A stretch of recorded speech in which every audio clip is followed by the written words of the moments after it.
الساعات بتاع الفرن ده، بتحطيه كده في الشبكه، بيركب في الشبكه عشان لما تيجي تحطي ايدك تجيبي حاجه، تدخلي حاجه، تقلبي حاجه، ما تتلسعيش. طبعا الستات اللي بيستخدموا فرن كده او عامه ستات البيوت هم اللي عارفين الموضوع ده، يعني حرفيا ايدينا بتبقى مشوهه والله. دي قطعت عجينه على فكره. بصوا الفوط بقى، البند ده الفوط بانواعها كلها، والسبونجات،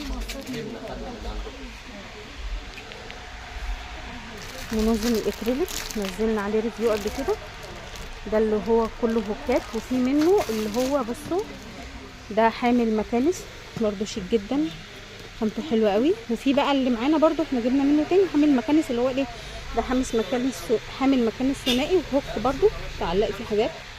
ده الشيت بتاع منع يعني ان انت تغسلي الالوان مع الابيض عادي.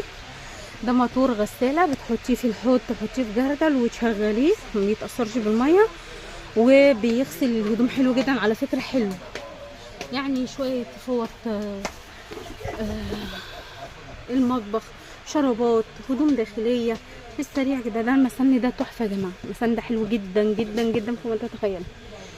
بصوا هنا حاجه عايزه اوريها لكم، دي هراسه اسمها ايه، قولوا معايا، السوداني والمكسرات.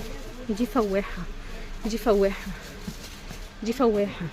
ده ستاند موبايل، ده مج فيه موتور صغنن كده بيقلب الحاجه.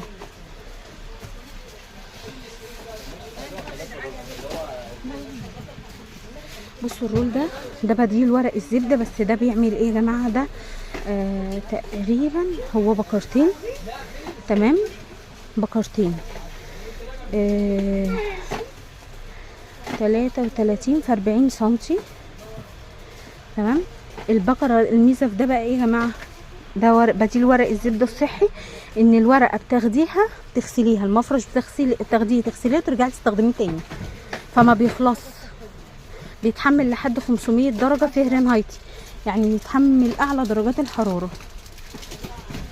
ده مضرب صغنن كده، دي هوكات حلو قوي.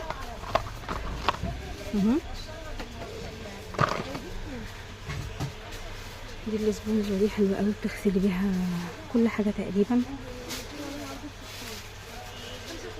ده منظم، ده ديسبنسر صابون او شاور.